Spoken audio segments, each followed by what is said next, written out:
Hello, all. I am Pratisha Singham Sethi, and joining us today we have Dr. Rajavi Koppala, who is the founder and MD of Avis Hospitals. So, ee roju we're going to talk about something that's really important. Chala mandi silent ga suffer అయ్యే ఒక disease that's varicose veins.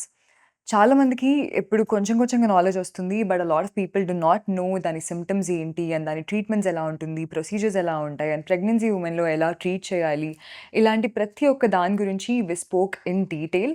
So, if you want to know more about varicose veins and మీ ఫ్యామిలీలో or మీ ఫ్రెండ్స్‌లో ఎవరికైనా వెరికోస్ వీన్స్ ఉంటే please do share this podcast so that they will know a lot about varicose veins.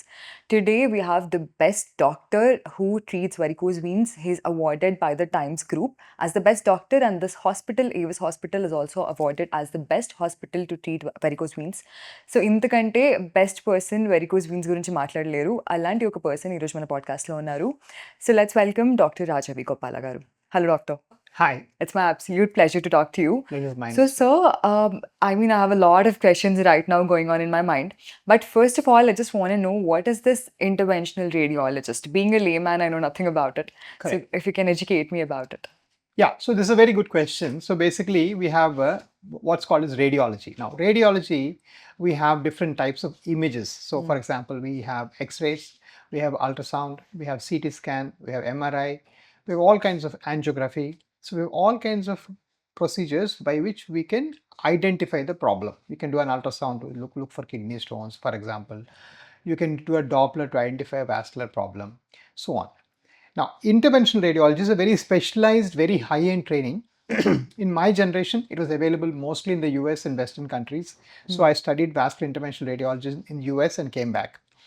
So basically what we do as interventional radiologists is use these images to guide some treatments.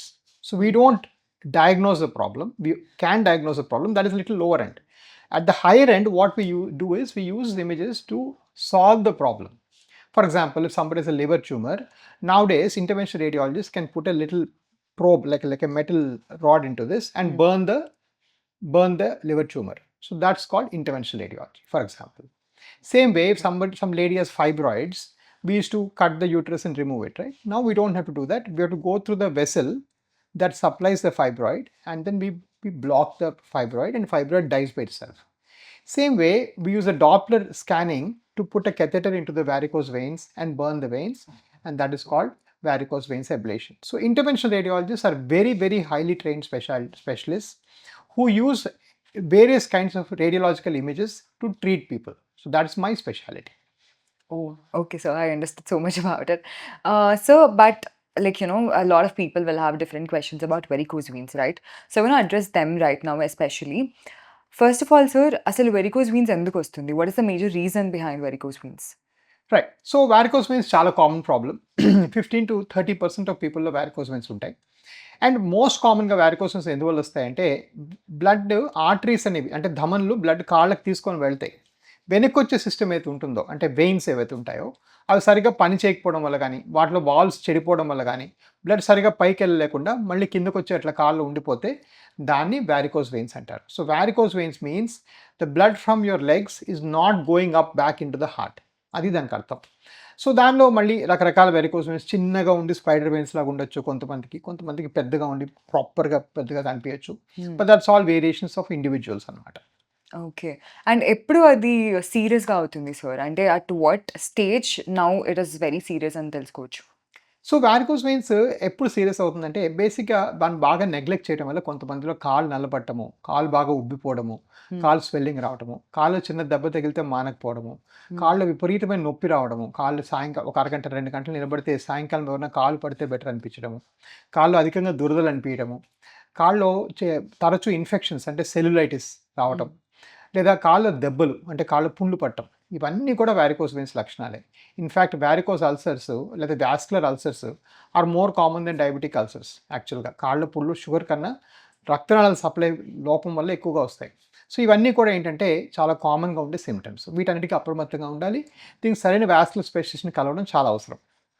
Okay. So, just in case ఒకవేళ వాళ్ళు డైరెక్ట్‌గా doctor దగ్గరికి వెళ్ళలేదనుకోండి. If they neglecting it for so long. So, అలాంటప్పుడు what can be the worst case scenario? Right. So, ఈ varicose veins neglect చేస్తే రకరకాల పరిణామాలకు గురవుతారు. ఒకటేంటంటే ఈ బ్లడ్ సరిగ్గా ఫ్లో అవ్వక కాళ్ళలో క్లాట్ అవ్వచ్చు. దాన్ని క్లాట్స్ అంటారు. కొన్నేమో స్కిన్ కింద ఉండే వెయిన్స్‌లో క్లాట్ అయితే సూపర్ఫిషియల్ క్లాట్స్ అంటాము. లోపల గాని క్లాట్ అయితే దాన్ని డీప్ వెనస్ క్లాట్స్ అంటాం. అదే విధంగా ఆహ్, వారికోస్ వెయిన్స్ వల్ల కొంతమంది కాళ్ళు పుళ్ళు పడతాయి. కాళ్ళు అల్సర్స్ వస్తే చిన్న అల్సర్ వస్తే అది ఈజీగా క్యూర్ అయిపోతుందే గానీ, పెద్ద అల్సర్స్ వస్తే అది గ్యాంగ్రీన్‌గా మారి కాలిపోయే అవకాశం కూడా ఉంటుంది. And last but not the least ఏంటంటే కాళ్ళు తరచు ఇన్ఫెక్షన్స్ రావడం, ప్రాణాంతకమైన ఇన్ఫెక్షన్స్ కూడా వచ్చే అవకాశం ఉంటుంది. సో, మెయిన్‌గా మనకొచ్చే complications clots, infections and ulcers అంటే కాళ్ళ పుళ్ళు పట్టడం. కొంతమందికి రేర్‌గా ఈ వెయిన్ బర్స్ట్ అయిపోయి రక్తం కూడా కారే అవకాశం ఉంటుంది. సో, ఇవన్నీ కాంప్లికేషన్స్ వీటి గురించి భయపడటం కాదు. బట్ ఓవరాల్‌గా ఏంటంటే ఇవన్నీ వచ్చాయి అంటే మీరు కనీసం 8, 10 ఏళ్ళు ఈ విషయాన్ని నెగ్లెక్ట్ చేశారని అర్థం. సో, దాని మీద తొందరగా యాక్షన్ తీసుకోవడం better. Okay doctor. And also చాలామంది ఇన్ ది ఇనీషియల్ స్టేజెస్ డిస్కలరేషన్‌ని they will not know that it's varicose veins. So, when will someone know that it is varicose veins? Right. So, బేసిక్‌గా ఒక particular indication మీరేం ఆలోచించాలంటే, మోకాలు కింద భాగం మాత్రమే నల్లబడుతుంది అంటే, చాలామంది ఇది ఇంకా చర్మ సమస్య, లేకపోతే మోకాలు కింద భాగంలో పుండ్లు పడినాయి అంటే, అది చర్మ సమస్య అనుకోని ఫ్రీక్వెంట్‌గా డాక్టర్స్‌కి వెళ్ళటము, అదే స్కిన్ ట్రీట్మెంట్స్ తీసుకోవడం చేస్తారు. అది పొరపాటండి. దానివల్ల ఏంటవుతుందంటే, ఆ స్కిన్ ట్రీట్మెంట్ వల్ల ఇంకా ప్రాబ్లమ్ పెరిగే అవకాశం ఉంటది. సో, ఈ వెరికోస్ వెయిన్స్ వచ్చాయని మనకి మెయిన్ ఇండికేషన్ ఏంటంటే, మోకాలు కింద భాగం బ్లాక్ అవ్వటం. అదైతే మాత్రం డెఫినిట్‌గా మీరు వాస్కులర్ డాక్టర్‌ని కలిసి, మీకు వెరికోస్ వెయిన్స్ ఉన్నాయా? లేదా? అని మీకు స్టాండింగ్ పొజిషన్‌లో డాప్లర్ చేసుకొని కన్ఫర్మ్ చేసుకోవడం చాలా అవసరం.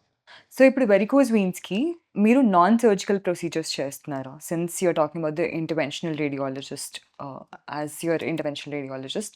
ఇప్పుడు మీరు నాన్ సర్జికల్ ప్రొసీజర్స్ ద్వారా అప్రోచ్ ఉంటుందా? And how is it possible? Correct. So, ఇక్కడ 3 వర్డ్స్ ఇంపార్టెంట్ అండి. Procedure. So, hmm. What I'm doing is a procedure. The word operation కూడా మనం యూజ్ చేయొచ్చు. ఆపరేషన్ అంటే ఏంటంటే, by going through the skin rectification or repair of any organ is హ్మ్. Called operation. So, మనము needle పెట్టి లోపల చేస్తాం కాబట్టి దీన్ని ఆపరేషన్ కూడా మనం సంబోధించొచ్చు. హ్మ్. దీన్ని మేము సర్జరీ అని అనము. సో, దీన్ని నాన్ సర్జికల్ టెక్నిక్స్ అంటామనమాట. యూజువల్‌గా సర్జరీ అనే పదం మేము వాడము. అప్పుడప్పుడు పేషెంట్స్ ఏంటంటే వాళ్ళకి తెలియక కొన్నిసార్లు మీరు యాహ్! నిన్న సర్జరీ చేశారు డాక్టర్ గారు అని ఫోన్‌లో అంటుంటారు. But that's different. We call ourselves proceduralist or operators అనమాట. సో, ప్రొసీజరల్ ఆపరేషన్స్‌లో ఏంటంటే మేము చిన్నగా సూది పెట్టి లోపల ఇవన్నీ చేస్తాం కాబట్టి మీకు ఎక్కడ కట్స్ ఉండవు, స్టిచెస్ ఉండవు. కట్స్, స్టిచెస్ ఉండవు కాబట్టి మీకు ఎటువంటి మత్తు ఇవ్వాల్సిన అవసరం లేదు. ఇచ్చినా కూడా చాలా మైల్డ్‌గా ఇస్తాం. అండ్ నెక్స్ట్ నుంచి పనులన్నీ యథావిధిగా చేసుకోవచ్చు. Okay doctor. And I also heard that Doppler test అనేది ఇక్కడ ఫ్రీగా చేస్తున్నారని చెప్పి. Can you please explain about it? Right. So, మా దగ్గర ఏం చేస్తామంటే ఎబిస్ వాస్కులర్ మా వాస్కులర్ సెంటర్స్ అన్నిట్లో ఏంటంటే మేము యాక్యురేట్‌గా డయాగ్నోస్ చేయడానికి అందరికీ ఎలాగో మా ఓన్ డాప్లర్ రిపీట్ చేసుకుంటాం. హ్మ్. సో, దానికి మళ్ళీ వేరేగా ఫీస్ చార్జ్ చేసి, వేరేగా బయటికి పంపడం ఇవన్నీ ఉండదు. సో, మా దగ్గర ఏంటంటే ఈ డాప్లర్ ఎప్పటినుంచో ఇప్పుడే కాదు ఆల్మోస్ట్ మేము ఉద్భవించిన టైం నుంచి 10 years beyond we have been doing this dopplers free more than 70,000-80,000 patients మేము స్కాన్ చేసి వెరికోస్ ఉన్నాయా లేదా అని డయాగ్నోస్ చేయడం జరిగింది. So, it's very common. But మీరు వెస్ట్‌లో ఫారిన్ కంట్రీస్ అన్నిట్లో కూడాను ఏ డాక్టర్ అయితే మీకు వారికోస్ వెయిన్స్ చేస్తారో హ్మ్. వాళ్ళే మీకు కలర్ డాప్లర్ చేయడం జరుగుతుంది. ఇప్పుడు మీరు ఫర్ ఎగ్జాంపుల్ హైదరాబాద్‌లో కూడా హై క్వాలిటీ హాస్పిటల్స్ వేరే వాటికెళ్తే అందులో కూడా మీ కలర్ డాప్లర్ ఏ డాక్టర్ అయితే ఆపరేట్ చేస్తారో వాళ్ళే చేస్తారు. యూజువల్‌గా బాగా అవగాహన లేకపోతేనే బయటికి పంపించి స్కాన్‌లు గిన్ని చేపిస్తారు. హ్మ్. అండ్ డాక్టర్ టెస్ట్ గురించి మాట్లాడుతున్నాం కాబట్టి వెరికోస్ వెయిన్స్‌లో I have seen different ranges of test అంటే లైక్ 40,000 నుంచి 1,00,000, 2,00,000 ఆర్ డిఫరెంట్ ప్రైజెస్‌లో ఈ ట్రీట్మెంట్స్ అనేవి ఉంటున్నాయి. ఎందుకు ట్రీట్మెంట్ ప్రైజెస్‌లో ఇంత వేరియేషన్స్ ఉంటున్నాయి? And what could be the possible reason?